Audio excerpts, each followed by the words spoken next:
ARSA দৌড়ে মিরাতের কাছে গেল। মিরাতকে স্তব্ধ হয়ে বসে থাকতে দেখে সে চমকে গেল।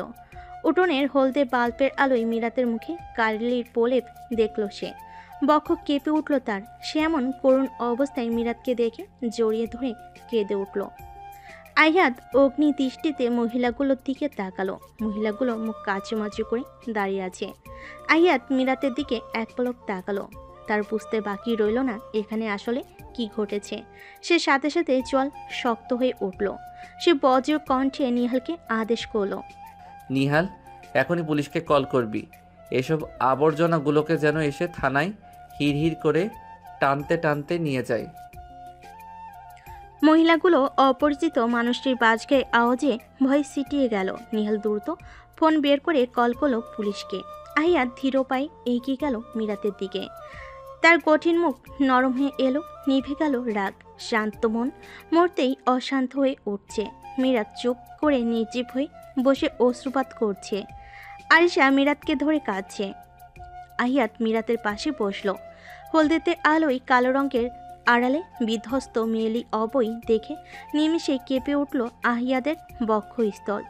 অশান্ত হয়ে উঠল মনসত্তা। মিরাত অশ্রুসিক্ত নয়নে আহিয়াদের মুখপানে দৃষ্টি ফেল। সামনে দ্বন্দ্বায়মান মানবটিকে দেখে ডুকরে কেঁদে উঠল সে। আয়শা হঠাৎ কান্নায় মিরাতকে ছেড়ে দিল। মিরাত আহিয়াদের দিকে তাকিয়ে কান্না মিশ্রিত কাতর কণ্ঠে মানবটিকে বলল, আপনি আমায় কেন বাঁচালেন আহিয়াত? সেদিন আপনি আমায় না বাঁচালে এসব আমার মাকে দেখতে হতো না। আমাকে ওরা কলঙ্কিনী বানিয়ে দিল। আমার মাকে কলঙ্কিনীর মা বানিয়ে দিল। এই যে বেঁচে থেকেও এখন ভেতরে ভেতরে আমি মরে যাচ্ছি। আমি আর বাঁচতে চাই না আহি। মিরাত আর কিছু বলতে পারল না। তার চোখ অন্ধকারে ছেয়ে আসছে, কণ্ঠনালী রোধ হয়ে আসছে। হঠাৎই মিরাত ঢলে পড়ল আহিয়াদের পক্ষে। আহিয়াদ হতভম্ব হয়ে মিরাতের মুখপানে তাকালো। আহিয়াদের শুভ্ররঙা শার্ট কালের আস্তরণে মাখামাখি। রাত 11টা বাজে। বাহিরে প্রচুর বৃষ্টিপাত হচ্ছে।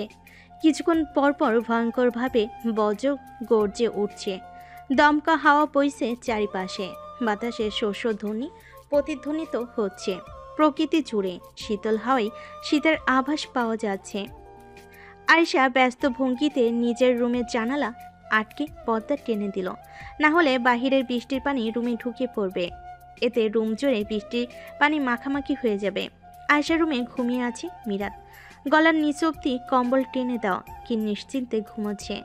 আয়েশা ধীর পায়ে এগিয়ে এসে নিঃশব্দে বিছানার একপাশে বসে পড়ল।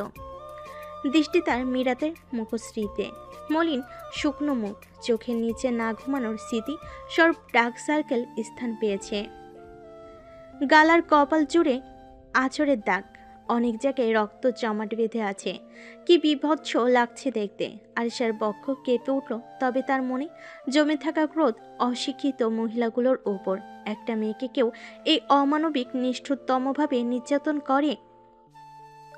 যে কোনো মানুষ দেখে বলবে নিশ্চয়ই মিরাতের সাথে মহিলাগুলোর পুরনো কোনো আক্রোশ ছিল, তাই এতটা জঘন্য কাণ্ড ঘটিয়েছে। আরশার চোখ পড়ল মিরাতের গলদেশে। কালশিটে পড়ে আছে সেখানটায়। সরু চোখে পর্যবেক্ষণ করল সে। মনে হচ্ছে কেউ সর্বশক্তি প্রয়োগ করে গলা চেপে ধরেছিল। এই মহিলাগুলো এমনটা করেনি তো। ভাবতেই আরিশার মেজাজ বিগড়ে গেল। দরজা ধাক্কানোর আওয়াজে আরিশার ধ্যান ভঙ্গ হলো। সে বিছানা থেকে উঠে দ্রুত দরজা খুলে দিতেই আহিয়াদের সম্মুখীন হলো সে। আরিশা স্বাভাবিকভাবে শুধালো, এত রাতে এইখানে? ভাইয়া কিছু বলবে? আহিয়াত নড়ে চড়ে দাঁড়ালো। তার অশান্ত হৃদয় মুখে ফুটে উঠেছে দুশ্চিন্তার রেখা। সে কিছুটা মৌন থেকে বলল, মিরাতের কি অবস্থা? ঘুম থেকে উঠেছে? আরিশা মাথা দুপাশে নাড়িয়ে উত্তর দিল, সেন্স ফেরার কিছুক্ষণ পর ঘুমিয়ে গেছে। এখনো ঘুমিয়ে আছে। আহিয়াদের কপাল কুঁচকে গেল। কপালের রগগুলো স্পষ্ট দৃশ্যমান। সে ভাবভঙ্গি বজায় রেখে বলল, ও আচ্ছা, হয়তো ইঞ্জেকশনের কারণে ঘুমাচ্ছে। শোন, খেয়াল রাখিস, আর কোনো অসুবিধা হলে বড়দের কাউকে ডাক দিস। আরিশা মাথা দুলিয়ে সায় দিয়ে বলল। আহিয়াত ঠিক আছে ভাইয়া। ট্রাউজারের পকেটে হাত পুরে নিজের নির্ধারিত রুমে যাবে এমন সময় ডেকে উঠল আরিশা। ভাইয়া একটা কথা বলার ছিল। আইহাদ সহসা থেমে গেল, পিছু ফিরে ভুর যুগল কুচকে গম্ভীর কণ্ঠে শুধালো, কি কথা? আনিশা বলবে কি বলবে না ভাবতে লাগলো। বলে যায়, অন্তত ক্লিয়ার তো হবে বিষয়টা, না হলে রাতে তার ঘুম হবে না। মিরাতের থেকেও তো এখন সে কিছু জানতে পারবে না। ভাইয়া মহিলাগুলোর কি খবর? ওরা কি কিছু স্বীকারোক্তি দিয়েছে? হুম, দিয়েছে। পুলিশকে বলেছে তাদের ইন্টেনশন ছিল শুধু মুখে চুনকালি দেওয়া। এটা শুনে স্পিচলেস হয়ে গেছি। মহিলাগুলোর চিন্তাধারা খুবই নিম্ন। তাহলে মিরাতের গলায় কিসের দাগ? মনে হচ্ছে কেউ গলা চেপে ধরেছিল। ওই মহিলাগুলো মিথ্যা বলছে ভাইয়া। হয়তো ওদের মাঝে কেউ এই জঘন্য কাজটা করেছে, অথচ স্বীকার করছে না। আহিয়াত সোজা হয়ে দাঁড়ালো। আরিশার কথা শুনে চিন্তার ভাঁজ পড়ল কপাল জুড়ে। গাম্ভীর্য ভাব ভেঙে উচ্চস্বরে পড়ল। হোয়াট? গলায় কালশিটে? আরিশা তড়িঘড়ি করে পড়ল, আমি সত্যি বলছি, তুমি দেখতে পারো।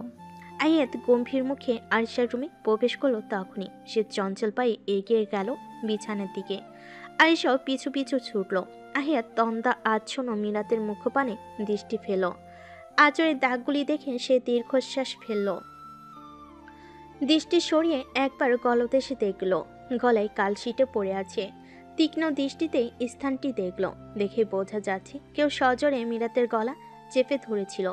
সে দৃষ্টি সরিয়ে নিল। এতটা নির্দয়ভাবে কেউ গলা চেপে ধরে, উফ, আর ভাবতে পারছে না। আয়াত কখনো কাউকে নিয়ে এতটা সিরিয়াস হয়নি, কারোর জন্য কখনো এতটা বিচলিত হয়নি। তবে আছে অধিক বিচলিত। মাথায় কয়েকদিন ধরে মিরাতের ভাবনা ঘুরছে। প্রথম দেখা হওয়া থেকে শুরু করে আজ অব্দি যত ঘটনা ঘটেছে সবগুলো মস্তিষ্কে ঘুরপাক খাচ্ছে একের পর এক। আয়াত নিজের আচরণে অতিশয় বিস্মিত। একটা মেয়ের জন্য আছে দুশ্চিন্তা করছে, আবারও মনটাও অশান্ত। অদ্ভুত অনুভূতি হচ্ছে তার। এই অনুভূতি তার কাছে অজানা। ২৬ বছরের জীবনে কখনো সে এই নাম না জানা অনুভূতির সম্মুখীন হয়নি। তবে হঠাৎ এই অনুভূতির আবির্ভাব কিভাবে ঘটল? আয়শা আহিয়াতকে গভীর চিন্তায় মগ্ন দেখে ডেকে পড়ল। ভাইয়া। আহিয়াতের গভীর ভাবনার ইতি ঘটল। সে নড়চড়ে আয়শার দিকে তাকিয়ে বলে উঠল। বল। আরিশা শক্ত কণ্ঠে বলল, তুমি এক্ষুনি পুলিশকে কল করে বলবে মহিলাগুলো মিরাতকে মার্ডার করতে চেয়েছিল। আহিয়াত কপালে আঙ্গুল ঘষে সন্ধিয়ান কণ্ঠে বলল, আমার মনে হচ্ছে এটা কয়েকদিন আগের আঘাত। আই মিন টু সে ৩-৪ দিন আগের হয়তো। আরিশা চিন্তিত হলো। সে চিন্তিত মুখে বলল, তাহলে কে এই কাজটা করেছে? চাচি? উফ, মিরাতের জল্লাদ চাচা চাচি? না, তাদের এত সাহস নেই। অত্যাচার করলেও দাদাজানের ভয়ে গায়ে হাত দেয় না। তবে কে হতে পারে? আহিয়াত কনফিডেন্টের সাথে গম্ভীর কণ্ঠে বলে উঠল। ইফতি। আরিশা আশ্চর্যিত হয়ে তাকালো আহিয়াতের দিকে, দৃষ্টি সন্ধিয়ান। ইফতি নাম কিভাবে জানলো? তার মনে পড়ে একদিন আগের কথা। মুন্সি সাহেব মিরাতের বাড়িতে গিয়েছিলেন। সেদিন মিরাত নিজ মুখে বিয়ের আসরে না আসার কারণ বলেছিল। মুন্সি সাহেব সেদিন থেকে আপসেট হয়ে থাকেন। মিরাত তাকে কি বলেছে তাদের বাড়ির সকলের অজানা, শুধু সে, মুন্সি সাহেব আর মিরাতের মা জানে। আরিশা জিজ্ঞেস করলো, তুমি ইফতির নাম কিভাবে জানো? আহিয়াত কপাল কুঁচকে বলল, সরকারি চাকরিজীবী যে কাণ্ড ঘটিয়েছে পুরো কাহিনী আমার জানা। তাহলে নাম কেন অজানা থাকবে? আরিশা সন্তুষ্টজনক উত্তর না পেয়ে আমতা আমতা করে বলল। ওহ। আয়াত হঠাৎই প্রশ্ন করে বসলো। ইফতির নামে কেস করা হয়েছে? আরিশা মুখ গোমরা করে বলল, না। আহিয়াতের চল শক্ত হলো। বিরক্ত হলো মিরাতের উপর। দেশে কি আইন কানুন সব হাওয়া হয়ে গেছে? আবেগের বশে একজনের ভালোবাসায় অন্ধ হয়ে সুসাইড করতে গিয়েছিল। চোখের সামনে নিজের সাথে অন্যায় হতে দেখেও আইনের সাহায্য নিল না। বোকামি। আহিয়াত বিড়বিড় করে বলল। Stupid girl. মিরাতের ঘুম ভেঙেছে কথোপকথনের আওয়াজে। অনেকক্ষণ ধরেই শুনেছে সে। ঘুমের ঘরে আরিশার কণ্ঠস্বর অনুধাবন করতে পারল। পুরুষালী গুরুগম্ভীর কণ্ঠস্বরের মালিককে চিনতে পারল না। পিটপিটিয়ে চাইল সে। আশেপাশে তাকে বুঝতে পারল সে তার রুমে নেই। আরিশার রুমটা আরিশার। দুর্বল চিত্তে শোয়া থেকে উঠে বসলো মিরাত। দুহাতে ভর করে হেলান দিয়ে বসলো সে। মুখে বিভিন্ন স্থানে জ্বলুনি অনুভব হয়, হাতদার স্পর্শ করলো ব্যথায়। ব্যথায় চোখ মুখ সংকুচিত করে মৃদু আর্তনাদ করে উঠল। আহিয়াত আর আরিশা তখনই মিরাতের দিকে তাকালো। দেখলো মিরাত চোখ মুখ খিচে বসে আছে। আরিশা গিয়ে মিরাতের পাশে বসে ভয়ার্ত ভঙ্গিতে বলল। কি হয়েছে? মিরাত ব্যথতুর কণ্ঠে বলে উঠল। ব্যথা লাগছে। ওই সাতচন্নি মহিলাগুলোর নখ মনে হয় কোনো দিনই কাটে না, একদম পাগল বিল্লিদের মতো আছড়ে দিয়েছে। মুখে হাত দিস না, আমি মলম লাগিয়ে দিচ্ছি, ব্যথা রাতের মধ্যেই কমে যাবে। মিরাত মুখ থেকে হাত নামিয়ে কিছুটা স্বাভাবিক হয়ে বলল। কিন্তু আমি এই বাড়িতে কেন? আরিশা কিছু বলবে তার আগেই আহিয়াত গম্ভীর কণ্ঠে বলে উঠল। আমি নিয়ে এসেছি। মিরাত কণ্ঠস্বর অনুসরণ করে সামনে দ্বন্দ্বায়মান গুরু গম্ভীর মানবটিকে দেখল। তার দিকে শান্ত ফেলে তাকিয়ে আছে। মিরাত আহিয়াতকে সামনে দেখে চমকে কম্বল জড়িয়ে নিল শরীরে। আপনি কিভাবে নিয়ে এসেছেন? মিরাতের কণ্ঠে দ্বিধাদ্বন্দ্বের আভাস পেল সে।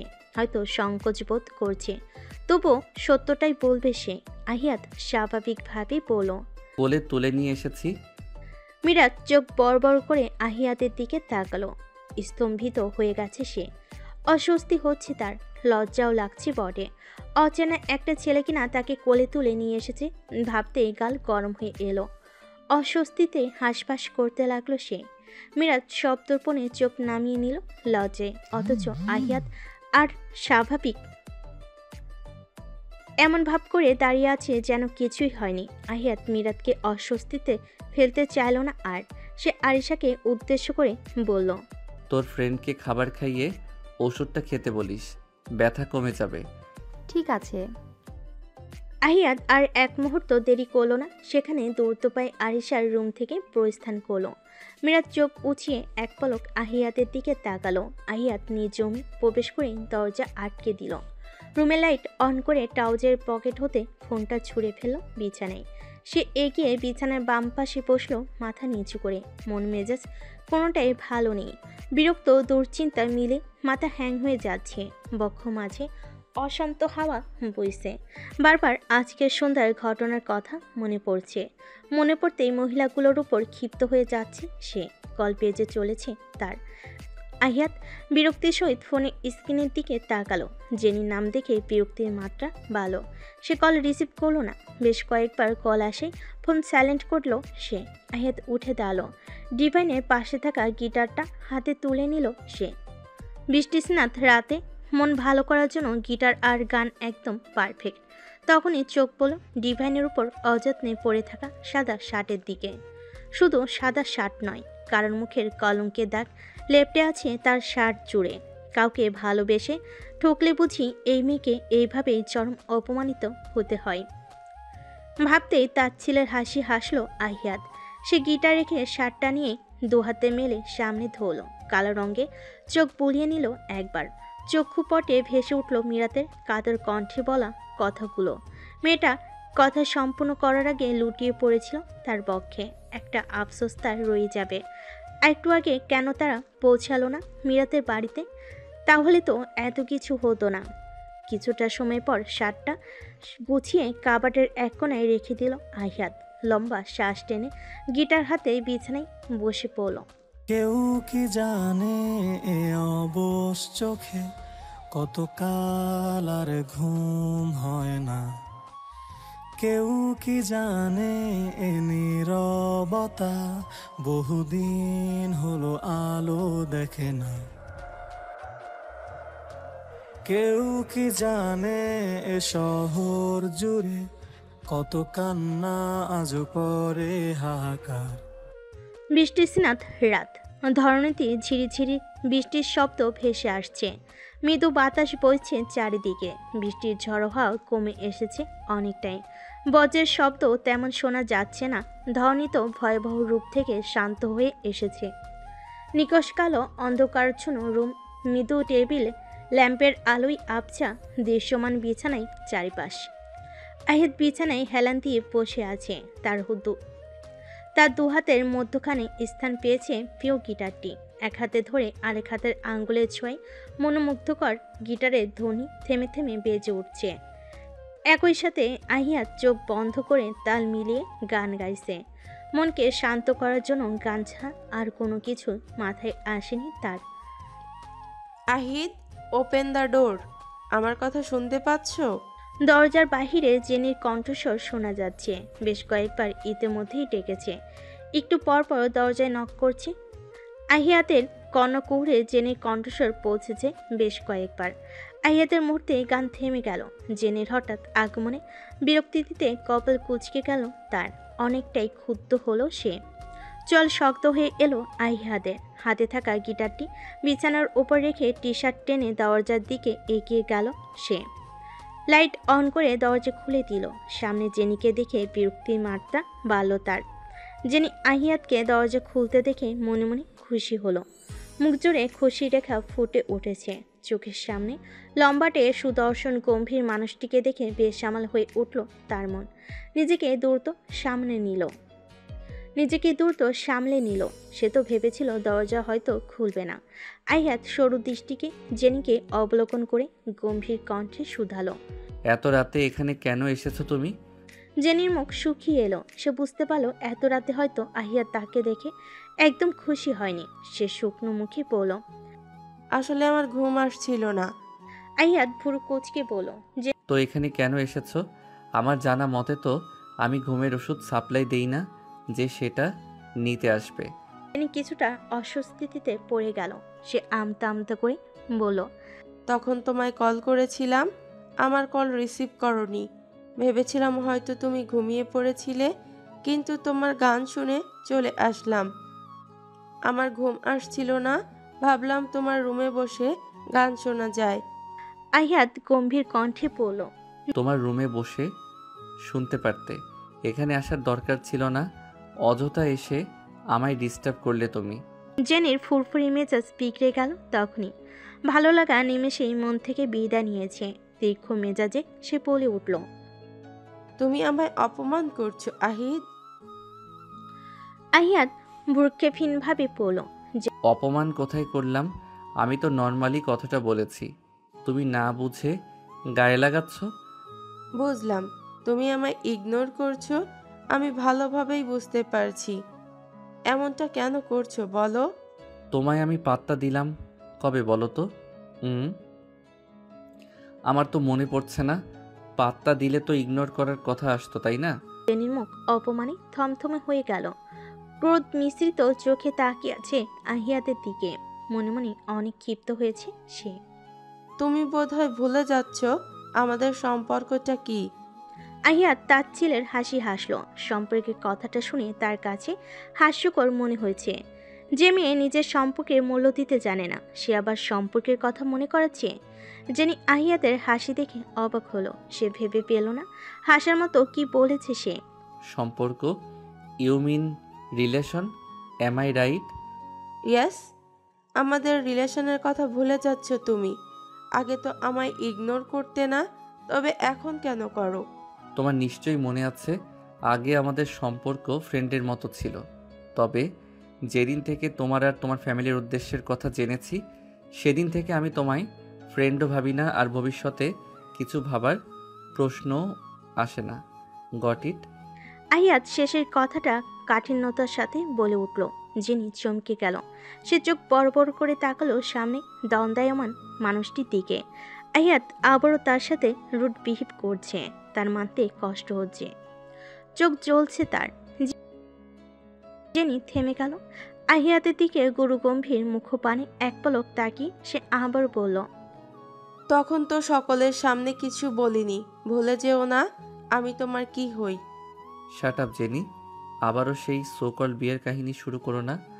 আমার কিন্তু 1 মিনিটও লাগবে না এই সম্পর্ক থেকে বেরিয়ে আসতে। তুমি হয়তো ভুলে যাচ্ছ, আমার জন্যই তুমি আজ আমার সামনে দাঁড়িয়ে আছো। ইচ্ছে করলে এখনই তোমায় রাস্তায় ছুঁড়ে ফেলে দিতে পারি। ওই মিরাতের জন্য আমায় ছুঁড়ে ফেলে দিতে চাইছো? আহিয়াত অবাক হলো না জেনির কথাই। সে শান্ত দৃষ্টিতে তাকালো শুধু। সে তো জেনির থেকে ভালো কিছু আশা করে না। যার মন মানসিকতা নিচু, তার মুখে এমন যুক্তিহীন কথা মানায়। জেনির এমন অযৌক্তিক কথা তার কাছে অপরিচিত নয়। প্রায় সময়ই আহিয়াতকে এসব টলারেট করতে হয়। আহিয়াত দাঁতে দাঁত চেপে তর্জনী আঙ্গুল উঁচিয়ে বলে উঠল, তুমি কিন্তু বেশি কথা বলছো। আর মিরাতকে কেন আমাদের মাঝে টানছো? তুমি হয়তো ভুলে যাচ্ছ কোথায় কি বলতে হয়। জেনি রুদ্ধ কণ্ঠে বলল, ভুলে গেছো তাই না? ওই মেয়ের জন্য আমায় অপমান করছো। আজ সন্ধ্যায় তাকে কোলে নিয়ে এই বাড়িতে ঢুকেছো। আমি কিন্তু কিছু ভুলিনি। সব কিছুর হিসাব আমার কাছে রয়েছে। আমার প্রাপ্য তুমি ওই মিডিল ক্লাস মেয়েকে দিয়েছো, এটার হিসাবও আমার কাছে আছে। আহিয়াত পাকে হেসে বলে উঠল, তোমার প্রাপ্য? ইন্টারেস্টিং লাগলো কথাটা শুনে। একটা প্রশ্নের উত্তর দাও শুধু, আমার উপর তোমার কি অধিকার আছে? জেনি তেজি গলায় বলল, তুমি আমায় বুঝেছো? তোমার ওপর শুধু আমার অধিকার। আহিয়াত চোখ ঘুরে আশেপাশে দেখে নিল। কাঠিন্যতা এটে বলল, রাত হয়েছে, ঘুমিয়ে পড়ো। এখানে দাঁড়িয়ে সিন ক্রিয়েট করো না। আর যত দ্রুত পারো নিজের লাগেজ গুছিয়ে নিও। আগামীকাল আমরা ঢাকায় ফিরছি। আমি আরও কয়েকদিন থাকতে চাই। নানাজানকে আমাদের সম্পর্কের কথা অবগত করতে চাই। সে তো আমার আর তোমার বিষয়ে আসল কথাটা জানে না। আমি চাই নানাজান সহ সকলে জানুক। Has your wish. আমার কিছু যায় আসে না এতে। যা ইচ্ছে করো, I don't care. Good night. আহিয়াত কথাটা সম্পূর্ণ করে ধম করে দরজা আটকে দিল। জেনি ছিটকে দু কদম পিছিয়ে গেল। সে বদ্ধ দরজার দিকে এক পলক তাকিয়ে রাগে গজগজ করতে করতে রুমে যেতে লাগলো। রাত পেরিয়ে সকাল হয়েছে। ঘড়িতে 10টা বেজে 15 মিনিট। বাড়ির সকলে খাওয়া দাওয়া শেষ করে যে যার মতো কাজে ব্যস্ত হয়ে পড়েছে। আহিয়াত আর নিহাল আসাদ সাহেবকে বাস স্ট্যান্ডে পৌঁছে দিতে গিয়েছে। আসাদ সাহেব চাকরির সূত্রে ঢাকায় 24 বছর ধরে বসবাস করেন। সেখানে স্ত্রী আর এক সন্তান নিয়ে বাসায় থাকেন। 4 দিনের ছুটিতে বাড়ির সকলের সাথে দেখা করতে এসেছিলেন। মীরা তার আরিশা খাবার খেয়ে ডাইনিং রুমে বসে আছে। দুজনই নিশ্চুপ হয়ে আছে। কারোর মুখে কথা নেই তেমন। আরিশা উসখুস করছে কথা বলার জন্য, কিন্তু কিভাবে কি কথা বলবে বুঝে উঠতে পারছে না। সে বুঝতে পারছে মীরাতের মন খারাপ। আফিয়া বেগম মীরাতকে বাড়িতে নিয়ে যেতে এসেছিলেন। মুন্সি সাহেব যেতে দেয়নি। তিনি বলেছেন এখন থেকে মীরাত চেয়ারম্যান বাড়িতেই থাকবে। আফিয়া বেগমও আর জোর করেনি। তিনি বুঝেছে এখানে থাকলে মীরা সাবধানে থাকবে। আহিয়াত আর নিহাল মাত্রই বাড়িতে আসলো। দুজনের অবস্থা বেহাল। ঘেমে নেই একাকার অবস্থা। বাহিরে প্রচণ্ড গরম। আজকে দিনটা বেশ রৌদ্রোজ্জ্বল আর উত্তপ্ত। বাইরে গাছের পাতা স্থির হয়ে আছে। বাতাস না হয় আরও গরম বেশি লাগছে। আহিয়াত আর নিহাল সোফায় এসে বসলো। ক্লান্তিতে গা এলিয়ে দিল সোফায়। নিহাল আরিশাকে উদ্দেশ্য করে বলল, আরিশা, আমাদের দুজনের জন্য ঠান্ডা পানি নিয়ে আয়। আরিশা নিহালের কণ্ঠস্বর শুনে পাশের সোফায় তাকালো। সে দুজনকে খেয়াল করেনি এতক্ষণ। আরিশা উঠে দাঁড়িয়ে যেতে যেতে বলল, আনছি। নিহাল মিরাতকে বলল। এখন কেমন আছো? শরীর সুস্থ লাগছে? নিহালের কণ্ঠস্বর শুনে মিরাত ওষ্ঠ প্রসারিত করে বলে, আলহামদুলিল্লাহ সুস্থ আছি। টেনশন করো না, অতীতে ঘটে যাওয়া ঘটনা নিয়ে। ঠিক আছে ভাইয়া। আয়াত ফোনে কিছু একটা দেখতে ব্যস্ত। নিহাল আর মিরাতের কথায় তার মনোযোগ নেই। মিরাতের আহিয়াদের দিকে দৃষ্টি পড়ল। সে খেয়াল করল মানবটি আজ অধিক গম্ভীর। গত কয়েকদিনের থেকে অনেকটা অন্যরকম লাগছে। তবে কি কিছু হয়েছে? মিরাত সিঁড়ির দিকে জেনিকে দাঁড়িয়ে থাকতে দেখল। দেখতে সুন্দর হলো, ভুরু প্লাগ করা, চুলে কালার ঘোড়ার লেজের মতো। কৃত্রিম সাজসজ্জায় নিজেকে সাজিয়ে রাখে। দেখলে অহংকারী ও মনে হচ্ছে। এমনভাবে তাকিয়ে আছে যেন তাকে গিলে খাবে। মিরাত দ্রুত চোখ সরিয়ে নিল। আরিশা নিহাল আর আহিয়াতকে ঠান্ডা পানি খাইয়ে জগ রান্নাঘরে রেখে আসলো। নিহাল আর ডাইনিং রুমে বসলো না। সে উঠে ফ্রেশ হওয়ার জন্য নিজের রুমে যেতেই জেনিকে দেখতে পেল। সেদিকে পাত্তা না দিয়ে সিঁড়ি পেয়ে উপরের তলায় উঠে গেল। আরিশা মিরাতের পাশে এসে বসলো। সে আহিয়াতকে আগ্রহী কণ্ঠে জিজ্ঞেস করল, ভাইয়া? তুমি কি আইজি চলে যাবা? আহিয়াত ফোনে টাইপিং থামিয়ে সামনে তাকিয়ে উত্তর দিল। আর আজ সন্ধ্যায় রওনা দেব। আরিশা মন খারাপ করে বলল।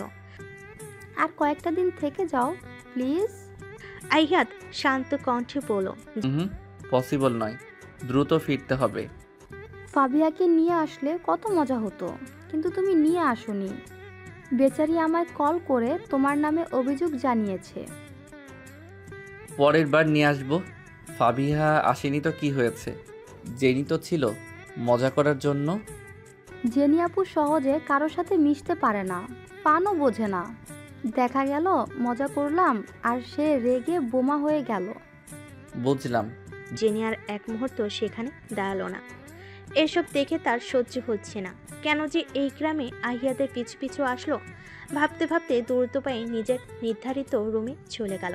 মিরাত জেনির চলে যাওয়াটা দেখলো শুধু, হয়তো রাগ করে চলে গেছে ভাবতেই দীর্ঘশ্বাস নিল সে। গত কয়েকদিনও জেনির পরিচয়টা তার কাছে ক্লিয়ার নয়, তবে আহিয়াত যে তার মায়ের বান্ধবী ছেলে সে সম্পর্কে অবগত করেছে আরিশা। টুকটাক কিছু কথা তার জানা। আয়শার ফোন বেজে উঠতে সে কল রিসিভ করে কিছুটা দূরে কথা বলতে গেল। আহিয়াত ফোনে মনোযোগ দিল। ধন্যবাদ আপনাকে। আহিয়াতের কর্ণকুহরে মিরাতের মেয়েলি কণ্ঠস্বর প্রবেশ করলো। সে ফোন স্ক্রিন থেকে চোখ সরিয়ে মিরাতের দিকে তীক্ষ্ণ দৃষ্টিতে তাকালো। আহিয়াত কপাল কুঁচকে বলল। ধন্যবাদ। হঠাৎ এটার কারণ কি? মিরাত ইতস্ততার সহিত বলে উঠল। মহিলাগুলোকে পুলিশে দেওয়ার জন্য। আহিয়াত কপাল টান টান করে গম্ভীর কণ্ঠে বলল। আমার জায়গায় গ্রামের অন্য কেউ থাকলে এমনটাই করতো। মিরাত মলিন হেসে বলল। আপনি হয়তো গ্রামে নতুন, শহরের মানুষ, তাই মহিলাগুলোর বিরুদ্ধে গিয়ে এত বড় পদক্ষেপ নিয়েছেন। অন্য কেউ হলে কখনো ওই মহিলাগুলোকে পুলিশে দিত না। এর আগেও অপ্রীতিকর ঘটনা ঘটিয়েছে বেশ কয়েকবার, তবুও কেউ কিছু বলেনি।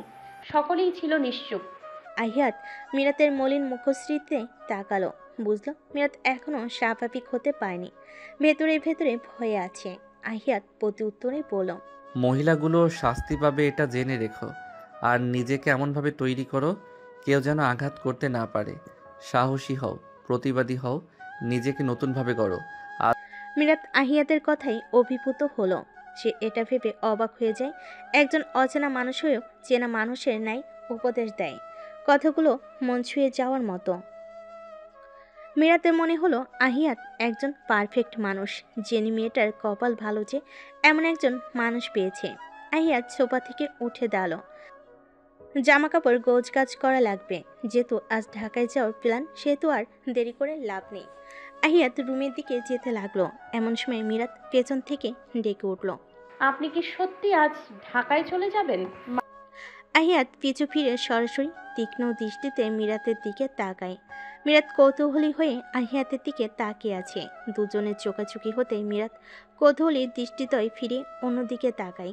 আহিয়াত মিরাতের নিজ থেকে কথা বলাতে অবাক হয়ে গিয়েও হয়নি, কারণ সে বুঝতে পেরেছে হয়তো মিরাত নিজেকে স্বাভাবিক দেখাতে চাইছে, যখন অতীত থেকে বেরিয়ে আসার চেষ্টা চালাচ্ছে। আস্তে ধীরে হলো স্বাভাবিক জীবনে ফিরে আসুক মিরাত, সে এটাই চায়। আহিয়াত স্বাভাবিক ভাবভঙ্গি বজায় রেখে শান্ত কণ্ঠে উত্তর দিল। আজ সন্ধ্যা 7টার পর রওনা দিব।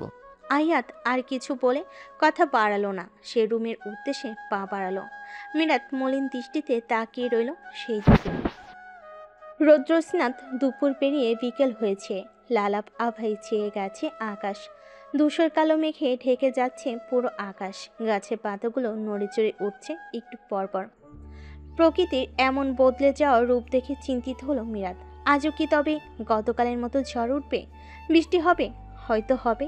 মিরাত ছাদের রেলিংয়ের কাছে চেয়ার টেনে অপলকভাবে আকাশের দিকে তাকিয়ে আছে। পেঁজার তুলনায় মেঘগুলো কেমন ভেসে অন্যস্ত যাচ্ছে তা দেখতে ব্যস্ত। বিকাল বিলাস তার মন খারাপ থেকে নিস্তার লাভের একমাত্র ঔষধ। আজও তার ব্যতিক্রম হয়নি। একাই এই গোধূলির আকাশ দেখতে মগ্ন। তবু কোথাও মন খারাপের দল বক্ষের এক কোণে ঘাপটি মেরে বসে আছে। মিরাত ভাবল, সে কি ইপ্তির মতো বেঈমানের জন্য উদাসীন হয়ে আছে? হয়তো এই পাষণ্ডকে তো ভালোবেসেছিল সে, তবে এখন সেই ভালোবাসে ঘৃণার রূপ নিয়েছে। তার বিশ্বাস ইপ্তি কখনো সুখী হবে না। একজন মেয়েকে ঠকিয়ে কেউ কখনো সুখী থাকতে পারে না। মিরাতের চোখে অশ্রু জমা হয়েছে। সে শব্দপণে হাত দিয়ে মুছিয়ে নিল। সে আর কখনো ওই বেঈমানের কথা ভাববে না। নিজেকে নতুনভাবে তৈরি করবে, পড়াশোনা করবে, নিজের স্বপ্ন পূরণ করবে, নিজের মাকে নিয়ে ভালোভাবে দিনাপাত করবে, আর পিছু ফিরে তাকাবে না সে। কোনো বেঈমান পাষাণের তার জীবনে কোনো জায়গা নেই। আবারও শেষ থেকে শুরু করবে সে। দমকা শীতল হাওয়া মিরাতের শরীর ছুঁয়ে গেল হঠাৎই। সে তখনই চক্ষুদ্বয় বন্ধ করে নিল। মুক্ত পরিবেশে নির্মল বাতাসে শ্বাস নিল সে। অদ্ভুত লাগছে। সব দুঃখ যেন প্রকৃতির মাঝে বিলীন হয়ে যাচ্ছে। বদ্ধ চক্ষুপটে ভেসে উঠল অচেনা এক মানবের প্রতিচ্ছবি। অচেনা নয়, সে চেনা, অনেকটাই চেনা। গম্ভীর আদলে অপলক চেয়ে আছে তার পানে। তীক্ষ্ণ দৃষ্টি যেন কিছু বলতে চায়। গভীর সেই চাহনি। মনে হচ্ছে বাদামি চোখের অতল গহ্বরে তলিয়ে যাবে সে। মীরা তার চোখ বন্ধ করে থাকতে পারল না। সে দ্রুত চোখ খুলে ফেল। জোরে জোরে শ্বাস টানতে লাগলো। এটা কি দেখলো সে? হঠাৎ কেন অচেনা মানুষের চাহনি দেখলো? সে আর কাউকে নিয়ে ভাবতে চায় না, কাউকে আর জড়াতে চায় না। মা, আমি আজই ঢাকায় ব্যাক করতে চাচ্ছি, বাট ওয়েদার ভালো না, হয়তো বৃষ্টি আসবে। আচ্ছা বুঝেছি, বৃষ্টি হলে আজ রওনা দিব না। এবার খুশি হয়েছো? আফিয়া আন্টি ভালো আছে, ওনার মেয়েও ভালো আছে। আচ্ছা এখন রাখছি, পরে কথা হবে। আল্লাহ হাফেজ মা। আহিয়াতের কণ্ঠস্বর শুনতে পেয়ে মিরাত পিছু ফিরে তাকালো। দেখলো আহিয়াত কাউকে টেক্সট করতে ব্যস্ত। মিরাত কি নিচে যাবে কি যাবে না ভাবতে লাগলো। এখন যদি নিচে যাই তাহলে কি আহিয়াত কিছু মনে করবে? দোটানায় পড়ে গেল সে। অস্বস্তি হচ্ছে, কি করবে সে? আহিয়াত ফোনের স্ক্রিনে তাকিয়ে গম্ভীর কণ্ঠে শুধালো। Mode of. মিরাত চোখ ছোট ছোট করে বোকার মতো বলল। মানে না। আহিয়াত তার ফোন পকেটে পুরে নিল। দুহাত বুকে গুছে তাকে গম্ভীর ভাব নিয়ে বলে উঠল। ওই বাস্টারটির জন্য মুড অফ করে আছো? মিরাত ভরকে গেল। সে তড়িঘড়ি করে চেয়ার থেকে উঠে দাঁড়ালো। আহিয়াত কিভাবে বুঝতে পারলো সে ইফতির জন্য মন খারাপ করে আছে? সে মানুষটি এমন কাণ্ডে অবাক হয়। মন খারাপ করে থাকলেও কেমন নিমিষেই বুঝে যায়। মিরাত দ্রুততার সহিত মাথা দুপাশে নাড়িয়ে অষ্টদয় ভিজিয়ে বলল, না, আমি ইফতির কথা ভাবছিলাম না। আহিয়াত তা শুনে ফিচেল হাসলো। হাসি বজায় রেখে বলল, তুমি দেখছি এখনো ঠিকঠাক মিথ্যা বলতে পারো না। মিরাত অবকতার রেশ নিয়ে বলল। আপনি কি করে বুঝলেন আমি মিথ্যে কথা বলছি? আহিয়াত রেলিংকের দিকে এগিয়ে গেল। অদূর আকাশে দৃষ্টি মেলে অতি শান্ত কণ্ঠে বলল। চোখ কখনো মিথ্যা বলে না, এটা নিশ্চয়ই জানো। মিরাত স্তব্ধ হয়ে তাকিয়ে রইল আহিয়াতের দিকে। মানুষটি তার চোখ দেখে এক নিমিষে বুঝে গেল। ভাবতেই অদ্ভুত লাগছে তার। অচেনা একটা মানুষ তার চোখের ভাষা বুঝতে পারে, অথচ ইপ্তি পায়নি। বুঝবে কি করে? ইপ্তি তো নিজের কথার ক্ষুধা মিটিয়েছে। মিরাত কৌতূহলী হয়ে জিজ্ঞেস করলো। আপনি কি সাইকোলজিস্ট? আহিয়াত ঘাড় বাঁকিয়ে তাকায়। সে রেলিংকে হেলান দিয়ে কপালে আঙ্গুল ঘষে বলে। হঠাৎ এটা মনে হওয়ার কারণ কি? মিরাত আমতা আমতা করে বলে। এই যে আপনি কিছু না বললেও বুঝে যান। আহিয়াত তা শুনে ওষ্ঠ প্রসারিত করলো। তা বজায় রেখে বলল, আমি মানুষের ভাবভঙ্গি দেখে তার মনে কি চলছে তা অনেকটা বুঝতে পারি। মিরাত চুপ রইল। এর প্রতি উত্তরে কি বলবে বুঝতে পারল না সে।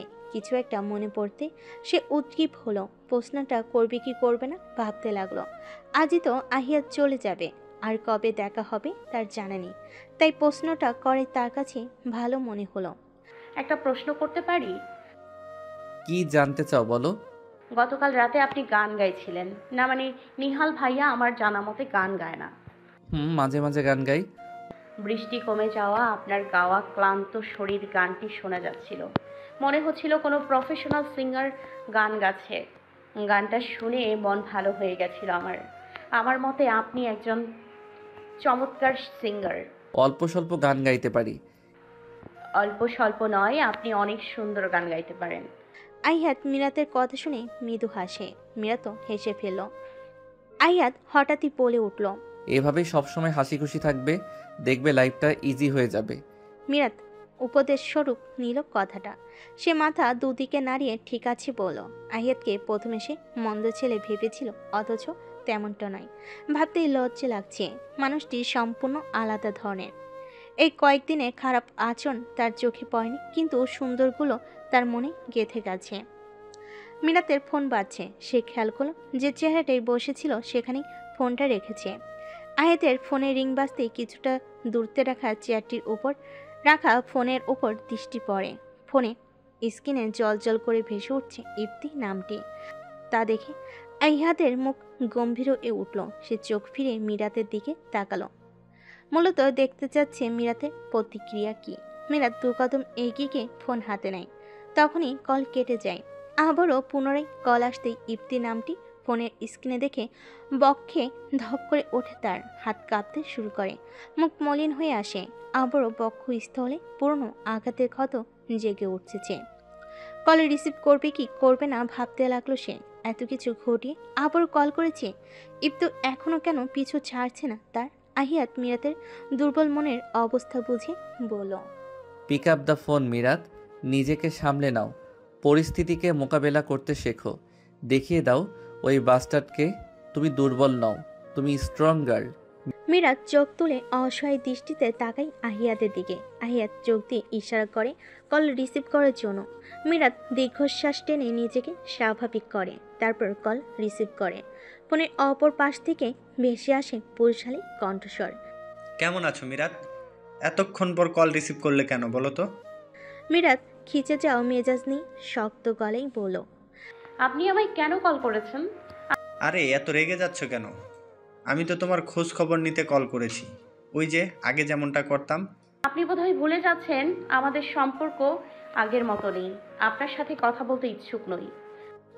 বাহ, ভালোই তেজ হয়েছে দেখছি, কথাও ফুটেছে। আপনার মতো জানোয়ারের সাথে কথা বলতে চাই না। কল কাটলাম। আরে আরে, কল কাটা কেন? একটা সংবাদ দেওয়ার জন্য কল করেছি।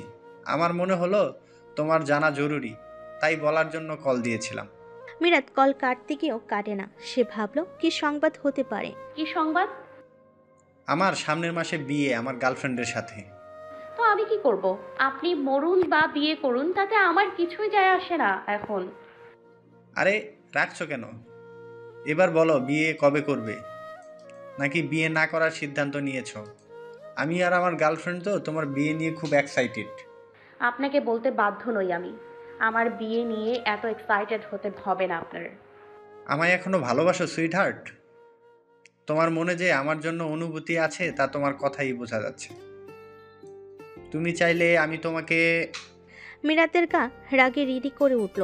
মন চাচ্ছে ইফতিকে থাপ্পড় দিতে। মানুষ এত জঘন্য কিভাবে হতে পারে? কোনো একদিন আমিও বউ সাজবো, কিন্তু আপনার মতো পাষাণ্ড ব্যক্তির মতো কারোর বউ নয়, বরং কোনো এক শুদ্ধ হৃদয়ের পুরুষের জন্য বউ সাজবো, যার জীবনে আমিই হব প্রথম ও শেষ রমণী।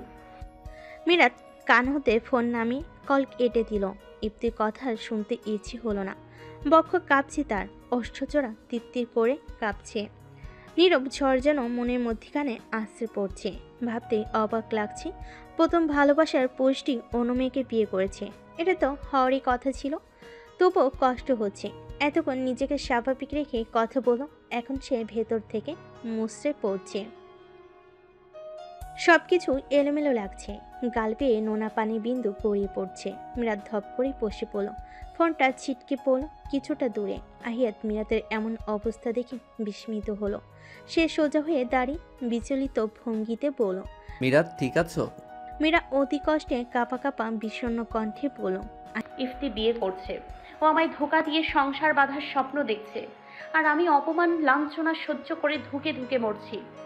আহিয়াত বুঝল মিরাত ইফতির বলা কথাগুলো সহ্য করতে পারেনি। নিজেকেই কিছুটা অপরাধী মনে হলো। সে যদি না বলতো তাহলে হয়তো কল রিসিভ করতো না। সে হাঁটু গেড়ে বসে মিরাতের পাশে, শান্ত কণ্ঠে বলে, একটু আগে ইফতিকে যে কথা বললে সেটা ভুলে গেলে? মিরাত অস্ত্রসিক্ত নয়নে কৌতূহল নিয়ে তাকায় আহিয়াতের পানে। আহিয়াত মিরাতের কৌতূহলী ভাব বুঝল।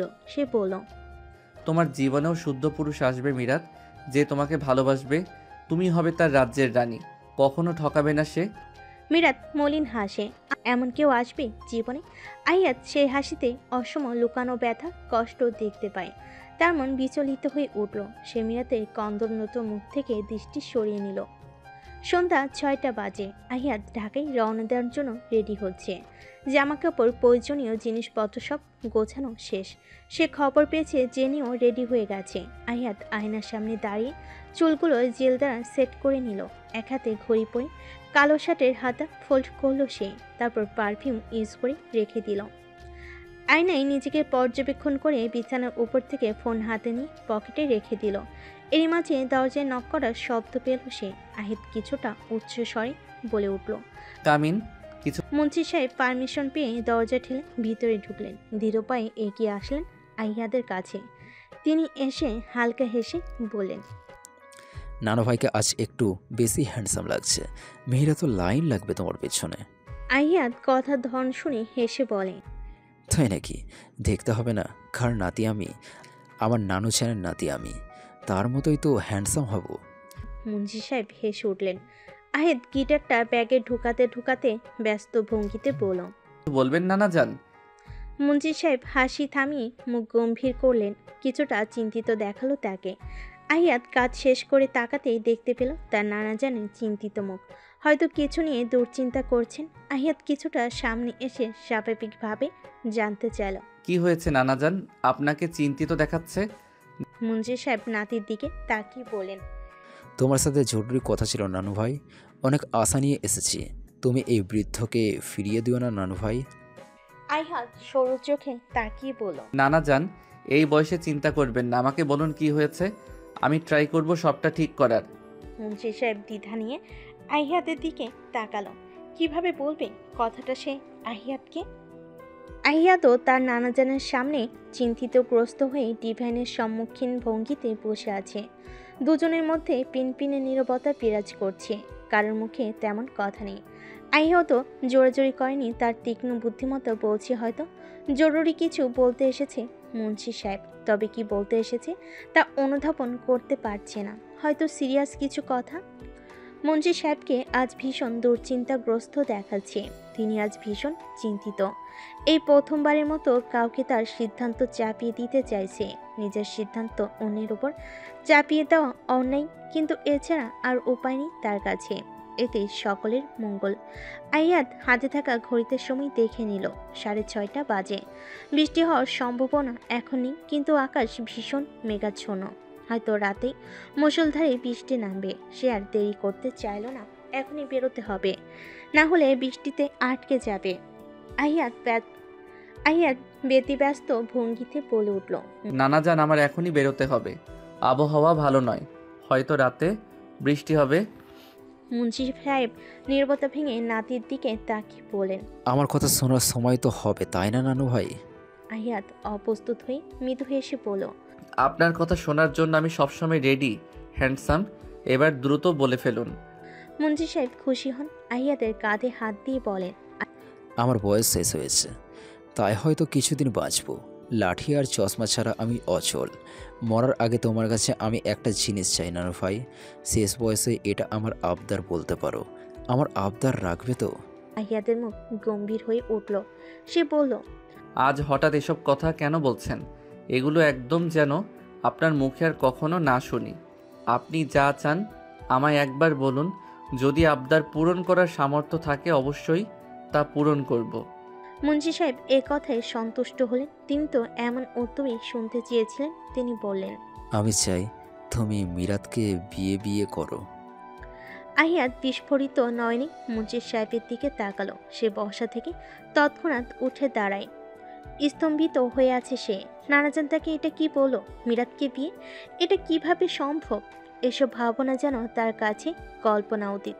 সে বুঝতে পারেনি মুন্সি সাহেব এমন একটা কথা বলবে। কিন্তু বিয়ে নামক শব্দ একজন মানুষকে পরিবর্তন করে। এটার জন্য মানসিক প্রস্তুতি থাকতে হয়। সেই দায়িত্বে জড়াতে একদম প্রস্তুত নয়।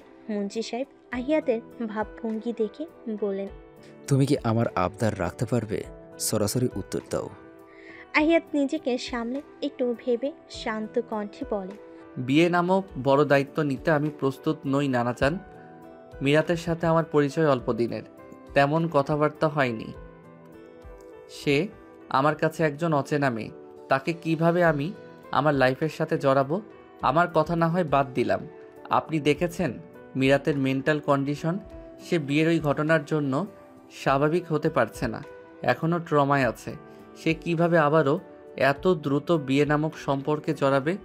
এমন সময় বিয়ে নামক বেড়াজালে না জড়ানোই ভালো। মেয়েটা নিজেকে সামলে নিক, তারপর না হয় ওর পছন্দের কারোর সাথে বিয়েটা দিতেন। মুন্সি সাহেব গম্ভীর কণ্ঠে বললেন, এত কিছু শুনতে চাই না আমি। আমার বয়স যথেষ্ট হয়েছে।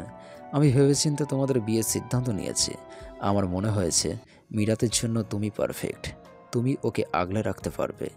মেয়েটা যথেষ্ট নম্র, ভদ্র, ভালো মেয়ে। আমি চাই না মিরাত এই গ্রামে থাকুক। তুমি তো দেখেছো গ্রামে মিরাতকে নিয়ে নানা কথা রড়াচ্ছে। মেয়েটা ওরা কেউ বাঁচতে দিবে না। গ্রাম থেকে দূরে পাঠানোর জন্য আমি বিয়ে নামক হালাল পথটা ভালো উপায় মনে হলো। কিন্তু নানা যান, প্রথম যখন মিরাতকে বাঁচিয়েছ তখন থেকে আজ অবধি মেয়েটাকে নিজ চোখে দেখেছ। তুমি যথেষ্ট বুদ্ধিমান আহিয়াদ। নিশ্চয়ই চিনেছ মেয়েটা কেমন। মেয়েটি কি খারাপ মনে হয়েছে? আমি তেমনটা বলিনি। যথেষ্ট ভদ্রমেশে, কিন্তু পরিস্থিতি মিরাতের অনুকূলে নেই। মিরাত রূপে গুণে স্বয়ং সম্পূর্ণ। শুধু ওই যে বিয়ে থেকে পালিয়েছে, এই কলঙ্ক লেপটে গেছে মেয়েটার জীবনে। এটাই তার কাল হয়েছে। তুমি কি আমার শেষ আবদার রাখবে কি রাখবে না? উত্তর দাও। আহিয়াত বেশ চিন্তিত হলো। কপালের নীলাপ্রভ দৃশ্যমান হয়ে উঠল। তার চক্ষুপটে ভেসে উঠল বিধ্বস্ত বধূ বেশি মিরাতের মুখ, কন্দনরত মলিন মুখশ্রী। যতবার মিরাতকে দেখেছে সে অনুভব করেছে মিরাতের ভেতরে গোপন দহন। সেও তো মেয়েটিকে স্বাভাবিক করার জন্য নানা কথা বলে বোঝানোর চেষ্টা করেছে। মিরাত যখন অবচেতন অবস্থায় ঢলে পড়ল তার পক্ষে, তার মন বিচলিত হয়ে উঠল। মুখের ক্ষত গলদেশের আঘাত থেকে তার বক্ষ অশান্ত হয়ে উঠেছিল। সারা রাত জেগে ছিল সে। এক মুহূর্তের নেত্রপলক এক করতে পারেনি। মেয়েটা মোটো খারাপ নয়, কিন্তু ললাট মন্দ। বেশ কিছুক্ষণ পরে ভেবে গম্ভীর কণ্ঠে উত্তর দিল, আমি বিয়ে করতে রাজি নানা যান। মঞ্জি সাহেব খুশি হয়ে বলে উঠলেন। আলহামদুলিল্লাহ। আহিয়া দীর্ঘশ্বাস ফেল। সে গাম্ভীর্যতা বজায় রেখে বলল, বিয়ের আগে আমি মিরাতের মতামত জানতে চাই। আপনি তাকে বলুন সে আমাকে বিয়ে করতে রাজি কিনা। মুন্সি সাহেব আশ্বস্ত করে বলেন, চিন্তা করো না, মিরাতের সম্মতিতেই বিয়ে হবে। মুন্সি সাহেব কথা শেষ করে রুম থেকে বেরিয়ে গেলেন। আহিয়া ধপ করে বসে পড়ল বিছানায়। দু হাতে চুল খামছে ধরল, দৃষ্টি মেঝেতে নিবদ্ধ। বিয়ের ডিসিশন এত দ্রুত নিতে হবে সে ভাবতে পারেনি। নিজের সিদ্ধান্ত অনেকটাই ভেবে জানিয়েছে, কিন্তু মিরাত বিয়ের কথাটা কিভাবে নিবে এটা ভেবে চিন্তিত সে। আহিয়াত জানে মিরাত নিজেকে স্বাভাবিক দেখালো ভেতর ভেতরে উদাসীন এলোমেলো। এখন মিরাতের সিদ্ধান্ত তাকে নিশ্চিত করতে পারে। আহিয়াত চোখ বন্ধ করল। সে ভীষণ টেনশনে আছে। একদিকে বিয়ে নামক বন্ধন, অন্যদিকে জেনি। আর সহ্য হচ্ছে না। মস্তিষ্ক জুড়ে বিছন করছে বিয়ে নামক শব্দটি। সব কিছু মিলিয়ে অসহ্যের মাত্রা তত্ত্ব করে বাড়ছে। জেনি সাদা টপস আর জিন্স পরেছে, গলায় স্কার্ফ ঝুলিয়ে রেখেছে, চুল ছেড়ে দেওয়া, মুখে হালকা সাজ। সে পরিপাটি হয়ে সুন্দরভাবে রেডি হয়ে আছে। রুম থেকে বেরিয়ে আহিয়াতের রুমের সামনে এসে দাঁড়ালো। নক না করে ঢুকে পড়ল রুমে। আহিয়াতকে বিছানায় নত মস্তকে বসে থাকতে দেখে এগিয়ে গেল সেদিকে। জেনি আহিয়াতের কাঁধে হাত রেখে ধীর কণ্ঠে বলে উঠল, আহিত, তুমি এখনো বসে আছো কেন? 7টা অলরেডি বেজে গেছে। আহিয়াত মাথা উঁচিয়ে তাকালো জেনির পানে। দৃষ্টি অতিশয় তীক্ষ্ণ ও গাঢ়, চোখ লাল হয়ে আছে। জেনি তা ভয় পেয়ে দূরে সরে দাঁড়ালো। জেনি ভয়ে ঢোক গিলে বলল, আহিত, আর ইউ ওকে? তোমার চোখে কি হয়েছে? আহিয়াত চাপা শ্বাস ফেলে গম্ভীর কণ্ঠে বলল। I am okay jenny. জেনির ভয় কিছুটা কমলো। সে বলল, আমাদের এখনই বেরোতে হবে। আহিয়াত কিছুক্ষণ চুপ থেকে বলল, আমাদের ঢাকায় যাওয়া ক্যান্সেল জেনি। জেনি কিঞ্চিত অবাক হলো, তবুও প্রকাশ করল না। সে বরং খুশি হয়েছে। এই সুযোগ মুন্সি সাহেবকে তার এখানে আসার মূল কারণটা জানিয়ে দিতে পারবে সে। আজ রাতেই বলবে সে। জেনি আর কথা পারে না। মনে মনে হাসতে হাসতে রুম থেকে বেরিয়ে যায়। রুমের বাহিরে গিয়ে আশেপাশে তাকালো সে। আপাতত কেউ নেই। সে হাতে থাকা ফোনের লক খুলে নির্দিষ্ট নাম্বারে কল দিল। কিছুক্ষণ পরে রিসিভ হলো কলটি। জেনি উচ্ছ্বাসিত কণ্ঠে বলে উঠল, মম, আজ আমরা ফিরছি না। আজকেই আমি আহিদের নানাজানকে কথাটি বলবো। শুধু ভাবো, যদি একবার রাজি হয়ে যায় তাহলে আমি পুরোপুরি সফল হব মম। এতদিনে গ্রামে আসার প্ল্যান সফল হবে আমার। সুইটহার্ট, শান্ত থাকো। আমি যা শিখিয়ে দিয়েছি সেগুলো বলবে। একটা কথাও যেন কম বেশি না হয়। আহিয়ানদের আড়ালে কথাগুলো এই মুন্সিদারকে বলবে। বলবে তোমার রাস্তা ক্লিয়ার। মম, ওই মিরাতকে আমার সহ্য হচ্ছে না। ওর জন্য আহিদ আমায় অপমান করছে। সুইটহার্ট, কুল। এসব মেয়েকে নিয়ে না ভেবে যা করতে গিয়েছো তাতে ফোকাস করো। ওকে। ক্যাথেরিন। ফোনের ওপাশ থেকে ভেসে আসছে পৌশালী কণ্ঠস্বর। জেনে আনন্দিত হয়ে বলে উঠল, মম, ড্যাড এসেছে? গতকাল এসেছে। তুমি কাজ শেষ করে দ্রুত ফিরে এসো। ওকে মম। আরিশার রুমে মুন্সি সাহেব এসেছেন। সেখানে আরিশা, মিরাত, আফিয়া বেগম আর লিমা বেগম উপস্থিত রয়েছেন। মিরাতের মুখশ্রী অস্বাভাবিক ভার হয়ে আছে। তাকে নিরাগ্রহ লাগছে, অস্বস্তিতে আড়ষ্ট হয়ে আসছে। সে ভাবতে পারছে না আহিয়াদের সাথে দাদাজান বিয়ের কথা বলছে। সে কিভাবে বিয়েতে রাজি হবে? কিছুদিন আগেই তো বিয়ে নামক চলনায় পড়ে জীবন পাল্টে গেল। আবার সেই জায়গায় দাঁড়িয়ে আছে সে নিজেকে এই মুহূর্তে বিয়ে নামক বন্ধনে জড়াতে চায় না। সে চায় না আহিয়াদের জীবনে পদার্পণ করতে। তার চেয়ে ভালো মেয়ে ডিজার্ভ করে আহিয়াদ। একটা বিবাহিত ছেলেকে সে কিভাবে বিয়ে করবে? সত্যি কি বিবাহিত? যদি বিবাহিত হয় তাহলে বিয়েতে রাজি কেন হলো? ওনার কি সম্মতি আছে? আজ নিজেকে অসহায় লাগছে, সব মিলে বিরক্ত লাগছে। আফিয়া বেগম সহ সকলে চুপচাপ আছেন। এই মুহূর্তে কোনো কথা বলা অনুচিত, তবে সকলেই মিরাতের সিদ্ধান্ত শোনার জন্য মরিয়া হয়ে উঠছে। মিরাত নীরবতা ভেঙে থমথমে গলায় বলে উঠল, দাদাজান, আমি বিয়ের জন্য মানসিকভাবে প্রস্তুত নই। আমি কি আপনাদের কাছে এতটাই বোঝা হয়ে গেলাম যে বিয়ে দিয়ে দায় মুক্ত হতে চাচ্ছেন? আফিয়া বেগমের চোখ ছলছলে করে উঠল। সে কান্না চেপে বলল, চাচা, মিরাজ যখন চায় না তখন আর কথা না বাড়ানোই ভালো। মেয়েটা এখনো স্বাভাবিক নয়। মুন্সি সাহেব কথা শুনে গম্ভীর কণ্ঠে বলল, আমি তোমার আর তোমার মেয়ের জন্য সঠিক সিদ্ধান্ত নিয়েছি। এই গ্রামে থাকলে তোমার মেয়ে মানুষের কটু কথা শুনতে বাঁচতে পারবে না। আমায় যদি সে শ্রদ্ধা করে, আপন ভাবে, তাহলে বিয়েতে রাজি হতে বলো। মেয়েকে বোঝাও আফিয়া। 1 ঘন্টা সময় দিলাম, মতামত জানাতে বলো। আর যদি রাজি না হও তাহলে আমায় কখনো দাদাজান বলে ডেকো না মিরাত। মিরাত বাকরুদ্ধ হয়ে গেছে। মুন্সি সাহেবের কথার শেষাংশ যেন মিরাতকে থমকে দিয়েছে। এসব কি বলছে দাদাজান? সে থমকে যাওয়া চাহনিতে তাকায় বৃদ্ধা মানুষটির দিকে। আজ তার মানুষটিকে খুব অচেনা লাগছে। মিরাতের কান্না উগড়ে আসতে চাইছে। সে কান্না রোধ করে ঝিমিয়ে আসা কণ্ঠে বলল, দাদাজান, আমি ওনার জীবনে নষ্ট হতে চাই না। আমার মতো মেয়ে ওনার সাথে মানায় না। আমার মন বলছে উনি বিয়েতে সম্মতি দেবেন না। এত কিছুর পরেও আমি স্বার্থপর হতে পারবো না। আর একজন বিবাহিত পুরুষের সাথে কেন? আহিয়াদের সম্পত্তি রয়েছে, সময় 1 ঘন্টা, ভেবে মতামত জানাও। মিরাত সম্পূর্ণ কথা বলার আগেই মুন্সি সাহেব উক্ত কথাটি গাম্ভীর্যতার সহিত বলে প্রস্থান করলেন। আফিয়া লিমা বেগম ওনার পেছন পেছন গেলেন। আরিশা ভারাক্লান্ত মনে মিরাতের পাশে গিয়ে বসলো। সে কি বলবে বুঝতে পারছে না। সে ভাবতেও পারছে না দাদাজান এমন একটা সিদ্ধান্ত নিবে। মিরাতের মস্তিষ্ক হ্যাং হয়ে আছে। আহিয়াদ রাজি হয়েছে, এটা কিভাবে সম্ভব? সে তো ভেবেছিল রাজি হবে না। নিজের প্রতি করুণা হচ্ছে মিরাতের। ভাগ্য কেন তার উপর এতটা নারাজ? সে উদাসীন ভঙ্গিতে বলল, আমি এত চাপ সহ্য করতে পারছি না আরু। দম বন্ধ হয়ে আসছে। সব সময় নিজেদের সিদ্ধান্ত আমার উপর চাপিয়ে দেয় কেন বলতো? ইফতির সাথে বিয়ের সিদ্ধান্ত আমার উপর চাপিয়ে দেয়া হয়েছিল। আজও একরকম চাপিয়ে দেয়াই হচ্ছে। আমি কি করব? আশা চুপচাপ শুনতে লাগলো। সে কি বলবে ভেবে পাচ্ছে না। মিরাত থেমে আবার মিয়ে যাও কণ্ঠে বলল, এসব থেকে কিভাবে নিস্তার পাবো? আমি এতটাই বোঝা হয়ে গেলাম যে একজন বিবাহিত পুরুষের সাথে বিয়ে দিতে চাইছে, যার কিনা বর্তমান স্ত্রী এখানেই উপস্থিত আছে। আয়শার ভুরু কুঁচকে গেল। সে অবাক হয়ে বলল, এটা কি বললি? আহিয়াদ ভাইয়া ম্যারেড? ভাইয়া তো এখনো বিয়ে করেনি। সে এখনো পিওর সিঙ্গেল, আর তুই তাকে মিঙ্গেল বানিয়ে দিলি? রাত তড়িৎ বেগে আয়েশার দিকে তাকায়।